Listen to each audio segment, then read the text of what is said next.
দেখে ভাবতেই পারেন এটি কোনো যুদ্ধ বিধ্বস্ত দেশের চিত্র। ভাবাটাই স্বাভাবিক। যেভাবে ধ্বংসস্তূপে পরিণত হয়েছে, আপনি যা ভাবছেন সেটাই হয়তো সঠিক। তবে না, এটি হলো মেহেরপুর জেলার গাংনী উপজেলার মঠমড়া ইউনিয়নের সিন্দুরকোটা ঘাটপাড়া এলাকার নদী পাড় রক্ষাকারী বাঁধের চিত্র।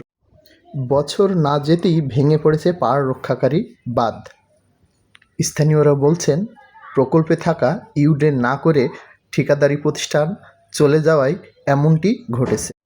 তবে এলজিডি বলছে 2021-22 অর্থবছরে 69,93,000 টাকা ব্যয়ে নির্মিত পাড় রক্ষাকারী বাঁধটি পুনরায় মেরামত করার মাধ্যমে জনদুর্ভোগ কমানো। স্থানীয়দের দাবি, যদি খুব দ্রুত সময়ের মধ্যে এটি মেরামত করা না হয় তবে সড়কসহ ভেঙে পড়বে সড়কের পাশে থাকা বসতি।